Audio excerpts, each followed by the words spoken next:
Hello,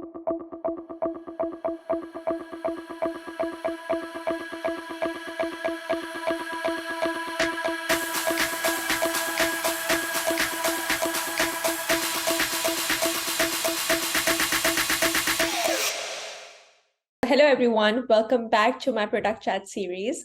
Today, our Product Chat guest is Roshni, who is the Associate Director of Product at Chewy and has been in the industry for over 7 years. And today, we will be discussing about Roshni's journey as a PM and her advice as to how others can transition into the field. I'm so excited to have you, Roshni. How are you today? I'm doing pretty good. How are you? I'm good too. So before I go for the questions, can you tell me why did you choose product management? Um, I mean, it's very little choice in life, but I kind of fell into product management because I was looking for a role that suits my strengths. Okay. And that will also build up talents that I wanted in my personal life. Mhm. And I was at Amazon at the time, and product management just seemed like the perfect role for it because you need people who enjoy connecting with each other and who like coming up with ideas and then influencing, and then also having to deal with a lot of the grunt work of Yes. rolling up your sleeves and doing things that you just need to do because there's no one else to do it. And then through sheer force of will, sometimes getting a product across the finish line. Mhm. Makes sense. So since you already mentioned like you were already at Amazon, so I believe that you transitioned to that role. Yeah, I did. I used to be in finance, then I was a business intelligence engineer for some time. And then a manager at that time said that I would do much better if I switched to product management. Not that I wasn't doing well as a BIE, he just thought that that role would suit me much better. And so I gave it a shot for about 6 months and I was like, yep, this is it. And then I went to Oh, business school for it. so how was the change like The change between both the roles? the when I was a BIE, I got to spend a lot of time diving really, really deep into one problem. Now, as a product manager, and especially as a product leader, I can't dive as deeply into one problem, but I do get to dive very deeply into one problem space. And then there's multiple other people who dive more specifically into the problem within that space. Makes sense. So if you see like your day to day, I know it's very different, like day to day wise for product managers. How would you define like a regular day for you as a PM? Uh, of course, like you said, it differs day to day. And a regular day is hard to describe. It kind of, I think, mirrors the product launch cycle more than anything. If a product is about to launch, then a lot of my time is taken up with meetings and trying to make sure the testing is done correctly. If I'm about to pitch a product idea at the very beginning during the product discovery phase, then a lot of my meetings are filled with C-suites to try to, pitch the idea to them and see if I get funding. And honestly, the best time is when I have no work in the middle of, the product execution where the engineers are doing something or the UX designers are doing something, and then I can just go ahead and focus on other things because a product person is not as important during those. Okay. So, if you see your like past experience at the other places and then your education as well, what is there anything that helped you for this specific role? I think things in my personal life have honestly helped more than whatever I've ever learned in my professional life. Mhm. And by that, I mean, one of the things that I learned growing up is that, and this is from my dad, that your career and just your day job will never necessarily help you learn all the skills you need to get to the next level. And so you have to dedicate time outside of your job or set aside time in your job to studying things that you may not get during your day job. So for example, when you have a junior PM versus a senior PM versus like a product leader, the things that change are how well you understand strategy and how well you think about strategy. But when you're a junior PM, you spend almost all your time executing. So like, where is strategy going to come up? Like, no, you may get to figure out where strategy is in one of your products, and then you like start off there, but you will accelerate much, much faster if you read books on strategy or spend some of your work time just looking at case studies on strategy and how different companies approach different problems. I've grown much faster just dedicating 30 minutes a day on either reading a book or like analyzing a company than executing on a project where it's mostly just I've learned things that, you know, help in the future, but won't necessarily help me go faster. And then the second thing I've learned is, and this is something that we all learn, and it especially applies to product management, people are more likely to do things for you if they like you. And so if you're likable and you make people feel seen and heard, and I'm all about being informal. I'm not a very formal person, and I just don't like being that way. It's much more fun to work on something, and it's much more fun to ideate and like get things done. And so those are the two things that I use a lot when I'm, you know, doing anything product related. I love the answer, especially the first one that you mentioned, that outside of the job and outside of the education. That's a really good point. So thank you for sharing that. So how about like, let's figure out, okay, what does the PM do? Like what PM offers to the team? This is a great question. There are many times where I just sit there thinking I'm not really needed. But if you really think about it, and actually I'll just stop 1 second. For some reason, my Alexa's starting. 1 sec. Are you sure? Okay, sorry, I'm back. Okay. I think it really depends on the type of product that you're working on. So there's 3-ish different types of spaces within tech where PMs are. There are engineering heavy, like systems design based problems that are there.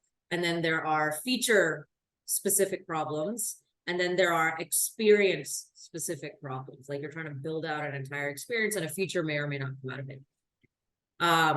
And so PMs, I think, are mostly really needed and will probably feel the most needed when they are in experience-based problems, where you're trying to build out an entire experience and see what it feels like, and you're pulling in the UX person, you're pulling in the engineering person as well. Whereas if they're in something that's really, really technical, like something that's systems-based, a PM may not feel like they're adding that much value. There are some PMs who do, but a lot of times they may feel like, well, okay, I'm not really necessary. Like maybe a program manager is one that's needed. Whereas, you know, a feature one is more like a blend of someone who's a product person and a program person, whereas an experience is almost all product.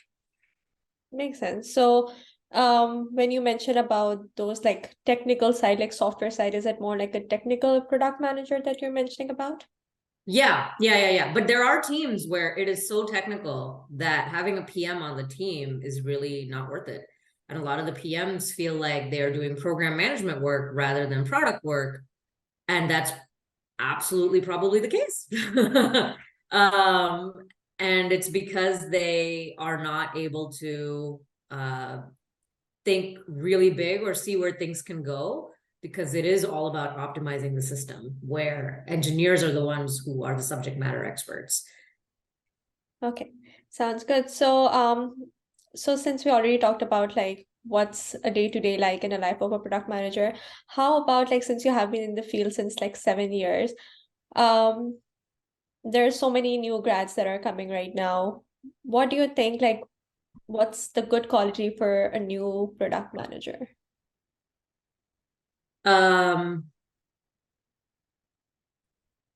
Okay, one of the best things a new product manager can do is to listen.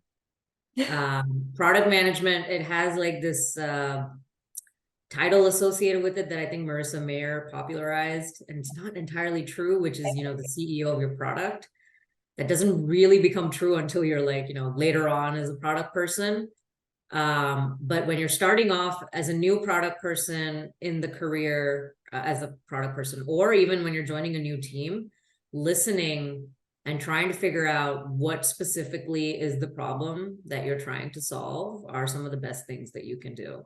What you'll usually find, and I can tell a junior PM very quickly within like the first minute, is based off of how well they listen and how much they are more worried about getting their idea across rather than just trying to figure out what is the problem and then just brainstorming the best idea, even if it's not yours. That was a good one. Now I'm just thinking myself, whenever I was in the interview, was I answering or was I listening? So what skills or background would you suggest for a product manager? Like you just transitioned to the role, but then there are other new grads who would like to, just start it as like a product manager. So in that way, how do you think a new product manager should go about? This is a really tough question, and I appreciate you asking. I feel like there's a lot of LinkedIn posts that say that as a product manager, you should do this, and then, you can increase your chances of becoming a product manager. But product management in itself is a very ambiguous role, and it differs by company. And so there is no true criteria for what a product manager is. And if you really think about it, a lot of the product managers I know, they kind of just stepped into it by luck. And it sucks because people don't want to admit that luck is like one of the biggest ways they got to where they are, but it is what it is. You were just at the right place at the right time.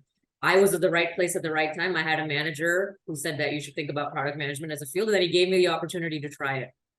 And then there are others who will try for years and probably be unable to get there because luck is not on their side right now. The most sure shot way of doing this is to get an MBA, and through that program, interview for product roles, study, and then interview for product roles, and then get a product manager job. You really just need to get that first job to get the stamp of a product manager and then be able to get somewhere.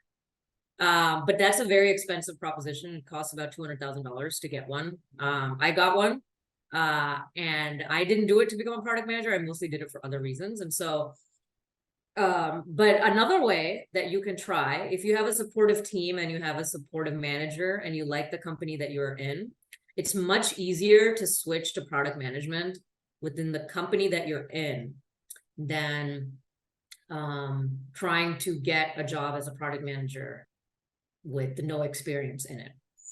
And then finally, if you're a new person who's graduating and trying to get a product manager job, that is really impossible to do.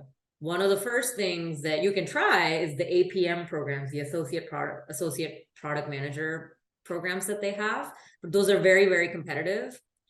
And I personally don't think people should start off their career as a product manager, because you're most effective as a product manager when you have a super skill to back you up.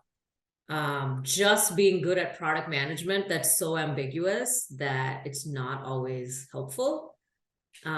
Whereas if you have something to lean back on, and it can be really one of three things, which is analytics, engineering, or UX, then it helps you out a lot, because then you have your product management skills, and then you have a super skill that you can lean back on all the time to stand out. Some really good points.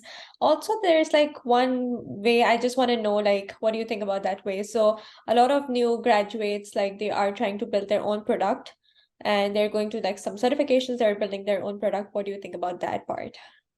I think working on your own product and trying to launch that is awesome. I have a couple mentees who are going down that route, and they're building out their own product and then trying to get funding for it. But that's like a set of skills that are just phenomenal. And like, they don't even need to join a regular a product as a regular product manager somewhere, because they are building a set of skills that are very hard to find. But if you want to be like, just a product manager at Fang, or even non-Fang, it is much better to join as something else, build your skill in that, and then go from there. You can always, join as something else, and then on the side build a product and then use that to switch somewhere else. But again, it's always easier to do it within the company that you're in rather than trying to look for it in a new company. Yeah, makes sense. So what advice would you have for students who are entering this field, or if there's any professional who has been working since a couple of years and who wants to transition to product management? What advice would you have for them?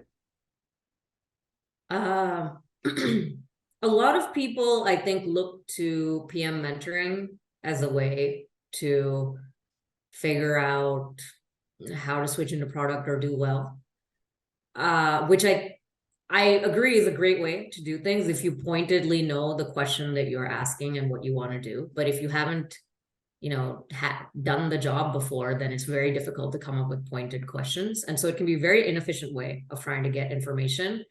A much better way, kind of goes back to my old advice, is to read books on product management and what it is and how it differs within different companies and what a product manager actually does, and how you can be successful. And those are all questions that you've already asked, right? But there's multiple different books that you can read on it. One of the first books is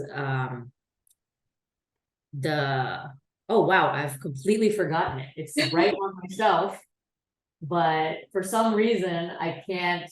I think it's called like it's called Cracking the PM Career. Yeah. And it's different from Cracking the PM Interview. So the same author has now written another book called Cracking the PM Career, and it was published last year. And it's phenomenal. It's like a Bible of PM things and things that you should know as a PM. And you can read that within like, a week, 2 weeks, and very quickly figure out a lot of the information to be able to seek out a mentor to ask them pointed questions. Another really good book is this one, which is Escaping the Build Trap.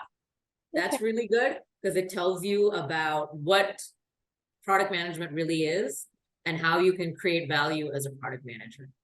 On top of that, there's, multiple blogs and multiple LinkedIn influencers, some of whom are my friends, who have already talked about it a lot. And so I find that most people, when they reach out to me about, product management and what it means, it is just very disappointing that they haven't taken the time to read even the blogs or just like do a Google search on it.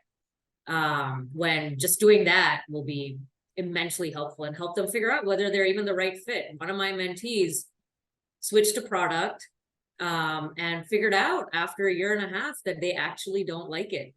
And it's really possible. You can get very burnt out in product, and I totally see it.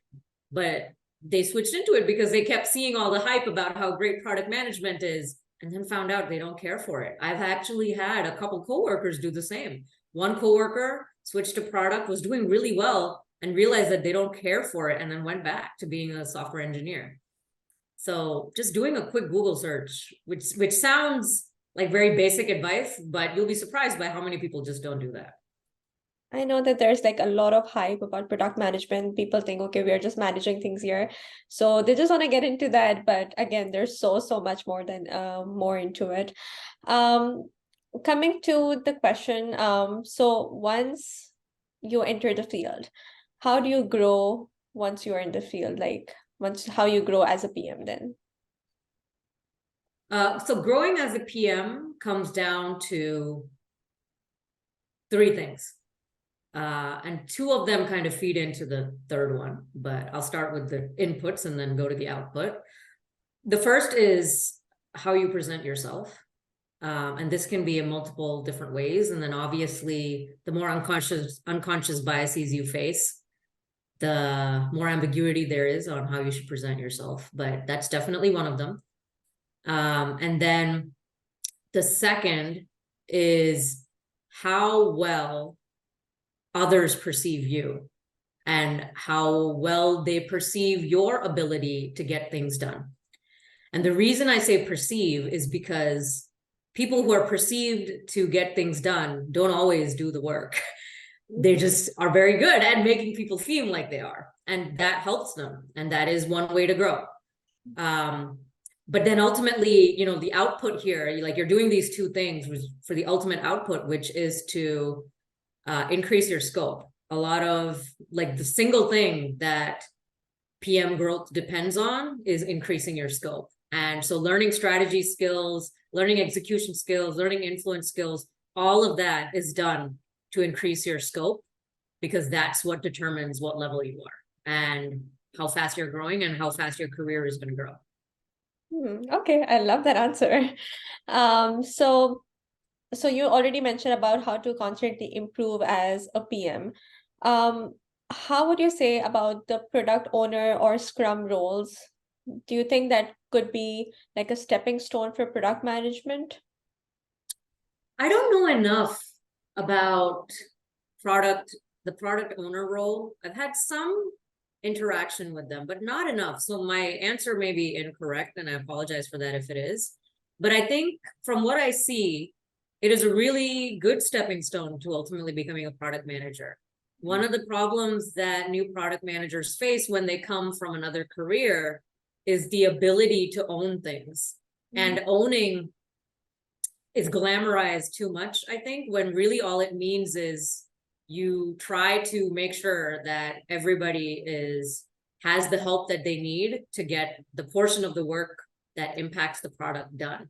Because not everybody, you know, has the big picture of what's happening or really cares to hit the deadline because they don't know what the deadline may be, or it's just not important to them. And so a product owner, from what I've seen, generally tends to do that. But then where they may be missing is the ability to think strategically, and to come up with really creative ideas, things that, you know, help expand your scope. Like I've worked with product managers who were previously program managers or technical program managers, and they switched to the product role, and they still treat it like it's a technical, you know, program manager role, when really it's program management plus the strategy piece, and they are missing the strategy piece and they don't know that they are. And so they kind of are unable to grow as a product manager despite having the title, because they're treating it as a role that it's not. Okay, makes sense. So if you have interviewed anyone in the past for product manager roles, what do you look for in a resume, or what do you look for when you interview that person? I'll be honest here, the resume is usually not looked at by anyone except the recruiter. And then maybe as a hiring manager, I'll look for just, you know, which company they work at, how long they've been a product manager, maybe, you know, some signs of what scope they've had to see if they're okay for the role. But generally it's the recruiters who look at it and then try to determine it. Okay. For what I actually look for in an interview, it depends on the level that I'm interviewing for. The higher up the level, the more I expect them to ask questions than to jump into problem solving. Okay. Because as you become a product leader, one of the big value adds that you bring to the table is being able to pinpoint what the actual question is that we're trying to answer. And that is surprisingly tough to do because people are generally answering the wrong question and they don't know it. And so that's what I would look for. For a more junior PM, I would look at whether they are able to come up with a framework for the response, communicate that framework, and then be able to at least lower the ambiguity of the question that I'm asking.